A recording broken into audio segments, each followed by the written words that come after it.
I mentioned recently on this blog that I usually get up early, like 5:15 in the morning. And the reason I do that, it's nice to play offense when I've got 2 young kids at home. So in case the kids wake up early, I'm already awake and showered and ready to go. So it's a great way for me to start the day.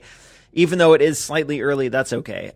This particular morning that I got this photo here, I saw a ton of fog outside, and my first reaction was like the Homer Simpson, woohoo!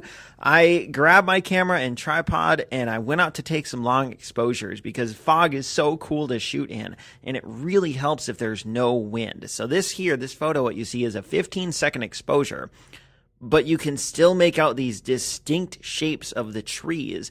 And if there's any wind, if it's foggy and there's any wind at all, 2 things happen. Number 1, the fog goes away. Boo, that's bad. We don't want the fog to go away. And number 2, the trees rustle, which makes them blurry in your photos. Boo, we don't want that either. And on this particular morning, it was cool. I don't know, maybe like 60 degrees or something. It was super foggy. So you got all this light that was scattered all around and diffused. And it had this nice otherworldly glow to it, and there was no wind, and it was just so cool. I didn't want to go too far from my house, though, because if the kids did wake up, I wanted to be ready to go take care of them. So this is just out in my front yard, and I've taken shots. I think I posted one like a year or 2 ago that looked almost like this. It was another long exposure, I think, with cars driving by, if memory serves me, and it might not be serving me properly. But this is just my front yard, so there's nothing really special here. It would be nice to go walk around the neighborhood and really look around for good spots to take photos, but I didn't want to leave my kids and my wife hanging in case they needed me, so I had to stick really close to home. And I wanted to get a sense of this really thick fog and the diffused light from the street lights. So I shot in manual. This is f/16, ISO 200, and I shot for 15 seconds. I played around with the exposure settings a little bit, and I settled on this because I like the results. I like the sense of perspective that I ended up with, where you got the fog sort of receding into the background, and you see these street lights casting these eerie glows back there.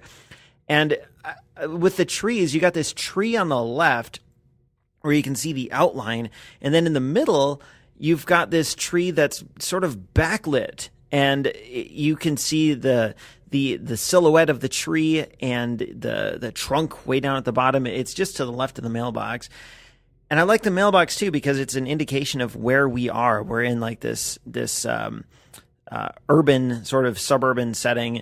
It's not like out in the country because you see one mailbox and another mailbox and you see this road sign. I kind of wish the road sign wasn't there. And there's some things about this photo that I kind of wish I could change, like that road sign sticking up there. But whatever, it's all good. I had fun taking it. I learned something, and I guess that's sometimes all you can hope for.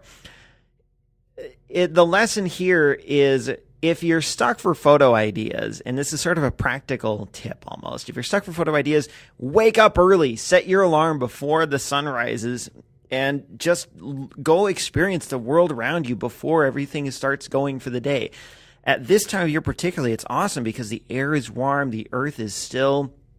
And the tagline of this blog is exploring the wonders of creation with the 50mm lens.